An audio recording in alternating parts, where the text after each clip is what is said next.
Imagine um desastre, um incêndio, um alagamento, e quando isso acontece, a empresa para. E quando a empresa para, já começa a contar o relógio do prejuízo.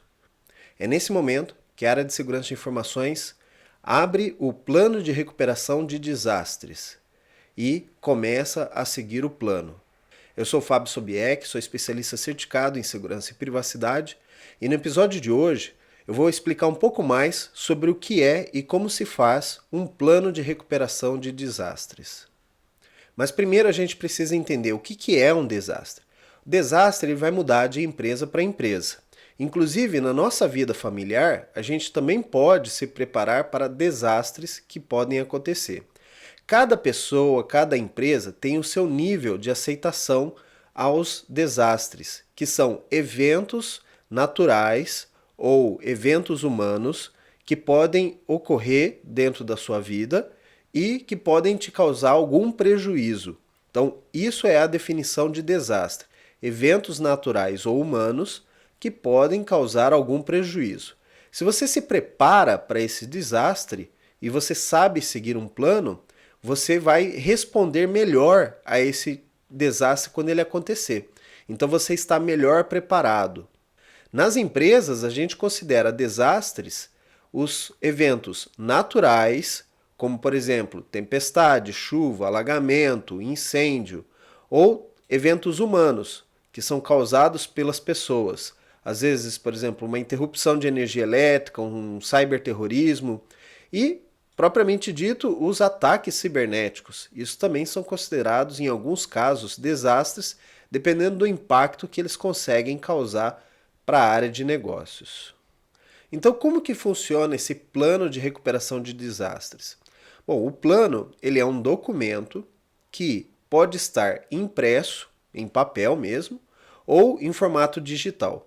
Por que a gente imprime ou coloca ele em formato digital? Porque em formato digital é mais fácil para você poder distribuir esse plano de recuperação de desastre. Mas a gente também tem que ter ele impresso, porque às vezes o desastre ocorre justamente nos computadores. E aí vai te impedir o acesso ao plano. Por isso que o plano ele precisa sempre estar disponível em diversas mídias para que as pessoas possam ter acesso a esse plano de recuperação de desastre no momento que mais precisarem. Como eu disse, então, ele é um documento, ele é um guia que vai ter várias situações de desastres ali relacionados, então provavelmente vai ter um índice dos desastres. Quando ocorre, eu recorro a esse documento, vou abrir esse documento, vou procurar o desastre que provavelmente esteja acontecendo, né, uma vez que eu já identifiquei o que está acontecendo, e vou seguir o plano. O plano ele é feito justamente no momento onde o desastre não está ocorrendo. Então é um plano elaborado, vamos dizer assim, com cabeça fria. E aí você, seguindo este plano, no momento de emergência, você não tem tempo para tomar decisões ou as suas decisões podem ser influenciadas devido à situação emergencial.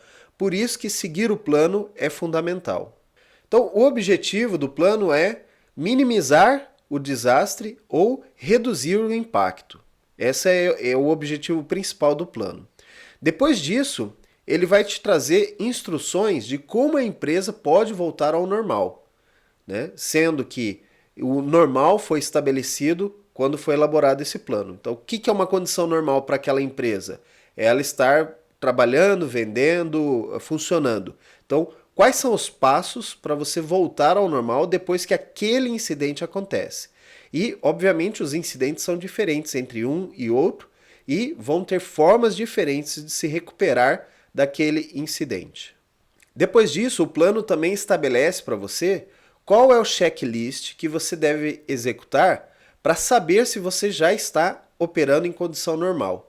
Então, para a condição normal, você tem que estar com isso funcionando, com aquilo funcionando, com esse número de índice, com esse número. Então, baseado em informações que podem ser medidas, a gente consegue distinguir se já a empresa já voltou ao normal ou não. Então, não é achismo, certo? Não é a minha opinião, é o que está determinado no plano, porque aquele plano foi construído com várias pessoas, com várias áreas, e ali foi decidido o que é para ser considerado uma operação normal ou o que é o plano para ser seguido.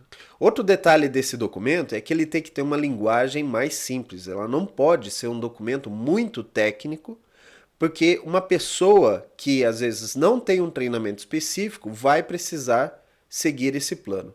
Então ele tem que ter instruções fáceis para que uma pessoa até que recém entrou na empresa possa ter condições de executar aquilo ali. Às vezes um desastre ele está numa situação irrecuperável ou, por exemplo, uma situação crítica. Então o plano ele também pode oferecer formas alternativas. Então, se isso não der certo, então siga o plano 2. O plano 2 então vai te dizer: olha, você não conseguiu recuperar o servidor, então a medida alternativa é você subir um segundo servidor, uma outra opção que pode também fazer a empresa voltar ao normal. Então vamos a um exemplo prático. Uma empresa tem um vizinho, um prédio vizinho, que teve um incêndio. Então, de novo, o incêndio não ocorreu na sua empresa, ocorreu num prédio vizinho. Isso é uma situação que pode ocorrer com todas as companhias. E para isso, a gente também precisa estar preparado. Por quê? Um incêndio num prédio vizinho vai ocorrer o fechamento das ruas, as pessoas devem ser evacuadas do seu escritório, porque um incêndio vizinho ele pode oferecer risco, um desabamento, alguma coisa pode afetar a estrutura do seu prédio, ou às vezes uma explosão ou o excesso de calor também pode afetar o seu prédio. Então, veja que o desastre, o mapeamento desses desastres, ele tem que considerar inúmeras possibilidades que podem acontecer com a sua companhia. Nesse caso, o efeito do incêndio no prédio vizinho, os funcionários não têm acesso, então, ao seu escritório e estão impedidos de trabalhar. E no seu escritório tem um data center que está rodando com aplicações que estão disponíveis para a internet e os seus clientes estão acessando essas aplicações.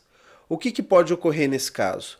Se o prédio vizinho tiver um desabamento, ele vai afetar o seu prédio. Então, por precaução, você também deve retirar os servidores, os serviços que estão rodando naquele site, né, naquela localidade, para outra localidade que tem menos risco nesse momento.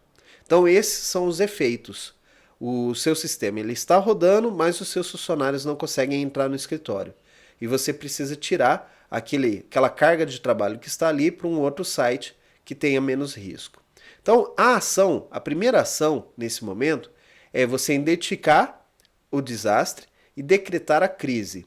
Quando você decreta a crise, a sua companhia, a sua empresa, ela entra num estado de alerta, certo? Então nós temos agora uma condição, nós temos uma crise.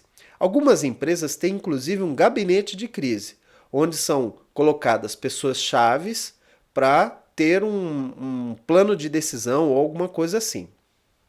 Nesse momento, então, que foi decretada a crise, é que a gente pega o documento atualizado do plano de desastre, né, e vai seguir esse plano. Para esse caso aqui, por exemplo, uma das primeiras medidas seria notificar os gerentes daquele escritório para que esses gerentes possam notificar seus subordinados que o escritório está uma situação de emergência e que as pessoas não devem vir trabalhar, vão trabalhar remotamente a partir de casa, num home office ou alguma coisa assim.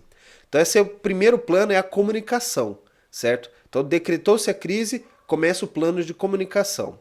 O segundo seria aumentar a banda de internet ou a carga da VPN, certo? Porque se todos os funcionários agora que trabalham no escritório vão trabalhar de suas casas, a gente tem que ter um acesso maior à VPN ou uma capacidade maior, porque um serviço que não estava esperando aquela carga, agora, emergencialmente, ele vai ter que ter uma carga superior. Então a gente vai preparar essa infraestrutura para o acesso da VPN. O segundo, a área de suporte precisa auxiliar esses funcionários que às vezes não estão acostumados mais a trabalhar com VPN, a se conectar a partir de casa. Então a área de suporte, por exemplo, ela vai dar prioridade aos chamados desses funcionários que estavam no escritório e vão precisar agora trabalhar de casa. A área de suporte vai ter outros funcionários que vão dar atendimento aos chamados normais, né? Mas nessa situação de crise, o suporte ele vai dar uma prioridade para que essas pessoas tenham um atendimento mais rápido. E por último, a precaução, nós vamos remover todos os dados ou as cargas de trabalho que estão nesse data center, no escritório que está sendo afetado, para um outro data center. Então, obviamente, a empresa deveria ter um site, um data center alternativo, né? E a gente move esses trabalhos, então, esses servidores, tira, desliga esses servidores e passa para o site alternativo. Então, obviamente, aqui eu estou resumindo, bem sucinto, como que seria um plano de recuperação de desastre. Por que ele tem que ser feito dessa maneira? Porque no momento da emergência, quando está no desespero, né, como a gente diz, você não tem cabeça para pensar ou uma ordem, você pode esquecer algum desses detalhes. Por exemplo, eu falei aqui que o site de suporte ele precisa ter uma prioridade para as pessoas que estão trabalhando de casa. No momento da emergência, você sequer pensa sobre isso. Por isso que o plano de recuperação a desastres ele tem que ser feito no momento onde a empresa está toda trabalhando e tranquila e com várias pessoas trabalhando nesse documento. Porque se eu não lembro disso, que o suporte precisa dar prioridade, o responsável pelo suporte vai lembrar. O chefe, o gerente, por exemplo, vai lembrar que quando você liga para o gerente e fala, avise todos os seus subordinados que não é para vir para o escritório. Esse gerente ele tem que ter uma lista no telefone dele de todos os funcionários e os telefones desses funcionários para ele poder ligar e avisar. Então são coisas que quando você, de cabeça fria, você pensa, você já se prepara. Né? Imagina que se o gerente não tem o telefone de todos os funcionários dele, como que ele vai avisar? Né? Ou ele não tem um grupo do WhatsApp para avisar o pessoal, olha pessoal, hoje não vai ter trabalho no escritório porque o escritório está numa situação emergencial. Então é por isso que o plano de recuperação a desastres ele tem que ser feito com antecedência e tem que sempre estar atualizado. E como que vem esse plano? Né? Como que ele é elaborado? Primeiro, a área de segurança, junto com outras áreas, vai elaborar uma análise de riscos. A gente vai medir, dentro de cada empresa, você vai medir quais são os riscos ao qual aquela empresa está exposta. É óbvio, por exemplo, que incêndios, todas as empresas estão expostas. Um alagamento, todas as empresas estão expostas. Mas, por exemplo, um terremoto, um furacão, aqui no Brasil nós não temos. Mas empresas que têm sites no estrangeiro, no exterior, já podem estar afetadas, podem ser afetadas por isso. Então é interessante que você avalie dentro da sua empresa tudo o que pode acontecer e nas imediações. Então, tudo que pode fazer a empresa parar. Também é interessante a gente fazer uma análise do histórico da empresa. Então, por exemplo, eu entrei numa empresa hoje, só que eu não conheço o histórico dela. Essa empresa, por exemplo, tem mais de 20 anos de trabalho. E você pode perguntar para outros funcionários ou verificar algum livro histórico de eventos que ocorreram no passado. E se ocorreram no passado, você já se prepara porque pode vir a ocorrer novamente. E disso você pode tirar coisas que você nem imaginava que poderia acontecer, porque você não conhece o histórico daquela empresa. Então é importante você consultar os funcionários mais antigos e tentar elaborar uma lista dos eventos passados que já ocorreram com a empresa. E sempre que ocorrer esse evento, a gente já se preparar para eles também. Uma outra medida que você pode buscar para lembrar de eventos é você olhar para empresas semelhantes à sua. Então, se eu trabalho no mercado de varejo, eu vou olhar os meus concorrentes, outras empresas de varejo, no Brasil ou no exterior.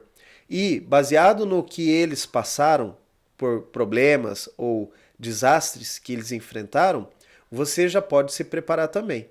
Porque, como você está no mesmo ramo de negócio que eles, você pode passar pela mesma situação. Por exemplo, um banco, ele pode ter um assalto a uma agência. Já um escritório de contabilidade, ele não vai ter agências.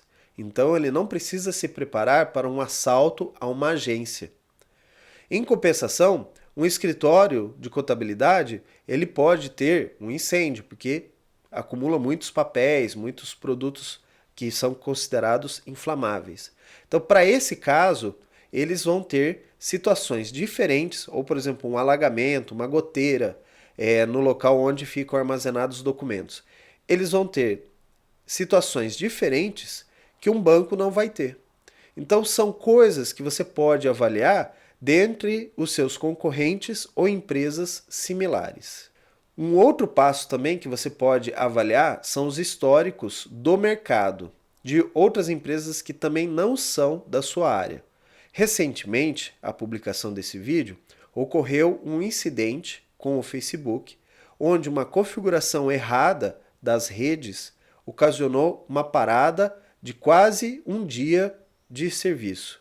Esse um dia causou prejuízos muito grandes, porque os 3 principais produtos da empresa, que é o Facebook, o WhatsApp e o Instagram, estavam inacessíveis. Com base nesse desastre que passou pelo Facebook, eu garanto para você que várias empresas atualizaram os seus documentos de recuperação a desastre, prevendo que aquele tipo de situação, um erro de configuração da rede, pudesse acontecer com eles também. Muitos dos profissionais de segurança sequer sabiam o que era aquela causa do problema do Facebook, que era um algoritmo chamado BGP. Eu mesmo sequer sabia que existia esse algoritmo, mas agora que o Facebook passou por essa situação, nos próximos clientes que eu fizer uma avaliação de segurança, eu vou verificar se eles já estão preparados para esse tipo de problema. Então, sempre que ocorre um desastre, da mesma forma que a indústria da aviação faz, na área de segurança, a gente avalia o que ocorreu, né, desse desastre e leva aquilo como lições aprendidas para nós também. E nas próximas avaliações de clientes ou nos próximos planos, revisões de plano que nós vamos executar, a gente vai incluir essas novidades que ocorreram com outras pessoas. Então, depois que a gente avaliou todos esses riscos, a gente vai pensar em soluções e como deve ser o plano, como que você vai guiar as pessoas a saírem daquela situação de incidente. E aí vem uma pergunta, será que dá para a gente prever todas as situações que pode acontecer com uma empresa? Não, por isso são chamados de imprevistos. São incidentes que não foram previstos, inclusive quando a gente faz uma análise de risco bem detalhada. São coisas que a gente sequer poderia imaginar ou algo que seja muito novo. Por exemplo, o lançamento às vezes de um vírus ou um malware que possa afetar a empresa de uma maneira que nem o mercado, nenhuma outra empresa estivesse preparada. Nesse caso, o que a gente faz? A área de segurança ou as próprias pessoas que estão executando o plano de recuperação de desastres vai tentar localizar algo que seja o mais próximo daquela situação que está ocorrendo e que foi imprevista. Talvez uma situação similar a gente possa atender da mesma forma. Então, um remédio que resolve um problema para uma coisa, ele pode resolver para algo que seja semelhante. Também é importante lembrar que as pessoas que são treinadas para executar o plano de recuperação a desastres, ela também vai estar preparada para imprevistos, porque a mentalidade dessa pessoa já é de manter a calma e seguir instruções. Então, no momento de desastres, a gente vai estar melhor preparado, ainda que aquela situação não tenha sido elaborada dentro do plano. É por isso que muitas vezes os profissionais de segurança, eles têm mais calma e mais tranquilidade para lidar com situações extremas. Não é porque a gente tem superpoderes, mas é porque a gente já avaliou tantas condições extremas que no momento que ocorre, a gente está melhor preparado. Eu vou contar uma história para vocês que ocorreu com a gente, aqui eu e minha esposa. Nós estávamos no trânsito aqui de São Paulo e, de repente, um criminoso, ele tentou romper o vidro do meu carro para tentar roubar o meu celular. A minha esposa, que estava sentada próximo ao vidro, ela entrou em pânico. Então começou a ter crises de choro ou alguma coisa assim. E eu já estava numa situação mais calma, ainda que não tivesse ocorrido do meu lado, da minha janela, mas por estar preparado para situações diferentes, adversas, eu mantive a calma, visualizei que dava para sair daquela situação, né, que eu podia sair com o meu carro para uma faixa lateral, e assim eu fiz. Então, com a calma e tranquilidade, eu consegui sair daquela situação e fugir do impasse. Então, logo em seguida que a gente conseguiu sair daquela situação, a primeira coisa que eu fiz foi avaliar se estávamos todos bem, se alguém tinha sido machucado e se precisaria de um socorro. Como estávamos todos bem e eram apenas danos materiais, eu continuei o meu plano. Eu saí daquela situação, nós ligamos para a polícia para comunicar o evento e conseguimos sair para algum outro lugar onde a gente pudesse se recuperar, né, daquele dano material também. Esse plano ele só conseguiu ser executado porque eu já estava preparado para uma situação adversa como aquela. E é essa tranquilidade que a gente tem que levar para nossas empresas. A gente tem que preparar os nossos funcionários para lidar com essas situações adversas, seguindo o plano ou se preparando uma mentalidade para manter a calma e pensar racionalmente sobre uma situação emergencial. E isso pode salvar vidas dentro do nosso trabalho, além, é claro, de recuperar a empresa mais rapidamente, salvando informações e garantindo o funcionamento. Um outro passo do plano é que você deve treinar a sua equipe a como seguir o plano. Uma vez que você elaborou o plano, distribuiu, é interessante que você pegue algumas pessoas em alguns departamentos e faça simulações, ou pelo menos a leitura do plano de forma guiada. Por que é necessário isso? Porque se você deixar pelo funcionário, ele não vai ler o plano previamente para saber como que é a execução desse plano. Então é interessante que você se sente com as pessoas ou numa sala de reunião e faça a leitura dos passos daquele plano. Uma vez que ele já leu e entendeu, a gente também pode validar se a linguagem que a gente colocou aqui no plano ela é compreensível, né? Ela é autoexplicativa. Às vezes a gente pensa que o plano está bem escrito, mas quando a pessoa vai ler, entende de outra maneira. Por isso que é interessante você revisar com as pessoas que vão executar esse plano. Também é interessante você fazer algumas simulações. Às vezes um negócio que você pensa que vai funcionar de uma maneira, quando você simula, você vê que funciona de outra. Ou você pode ter cometido algum erro durante o seu plano.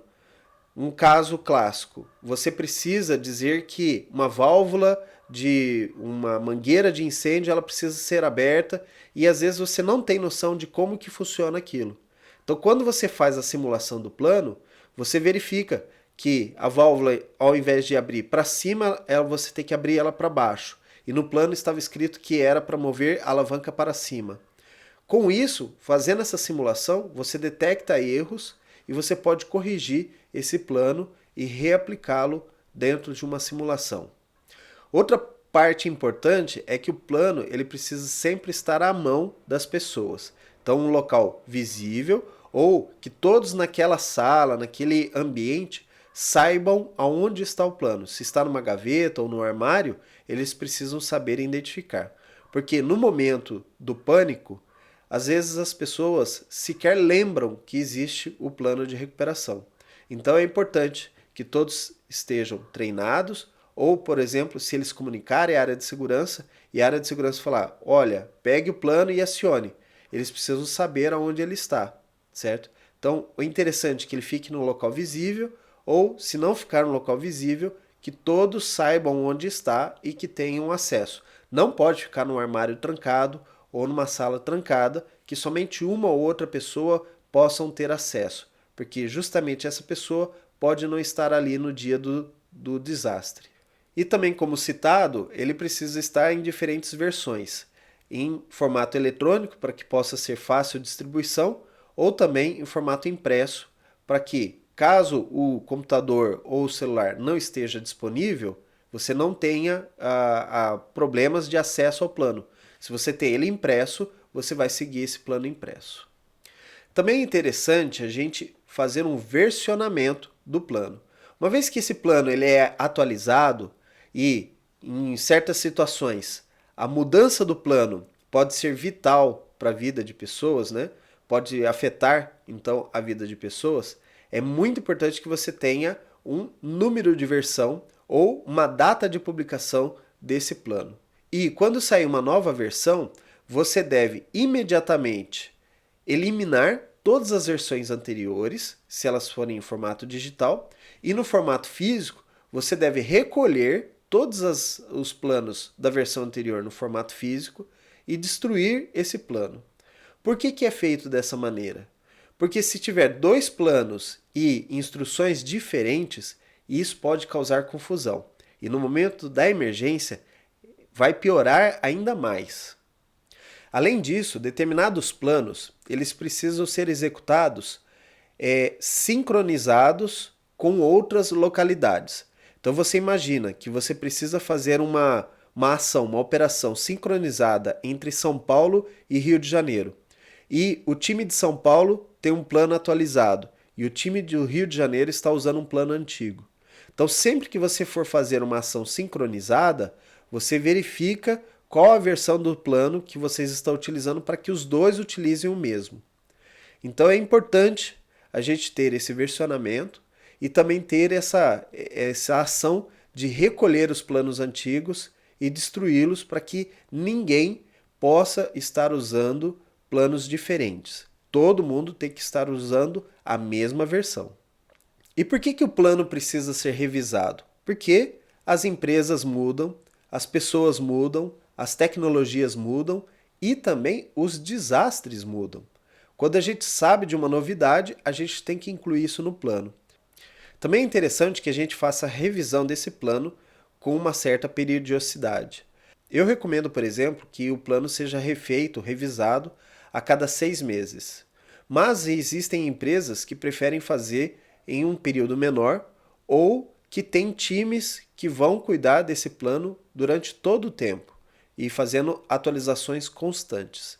Isso vai depender da sua empresa ou do tamanho da sua empresa ou como ela quer tratar essa situação de desastre quando isso ocorrer. Bom, então era isso que eu queria passar para vocês hoje sobre o plano de recuperação de desastres. Se você gostou do assunto, né, gostaria de trabalhar com isso, a área que você vai trabalhar é na área de recuperação a desastres e existem profissionais, inclusive, certificados para isso. Existe uma especialização específica para tratar desse assunto de recuperação de desastres ou planos de continuidade de negócios. Se você gostou do meu conteúdo, eu continuo aqui todas as sextas-feiras publicando algo novo para vocês. Se você tem interesse num tema específico, entre em contato comigo, envie a sua sugestão de tema e eu vou preparar com carinho um material específico sobre o tema que você solicita. Continuo aqui nas minhas redes sociais, YouTube, LinkedIn, Facebook e Twitter, e também na versão em áudio para podcast em diversas plataformas. E como sempre eu digo, fique seguro.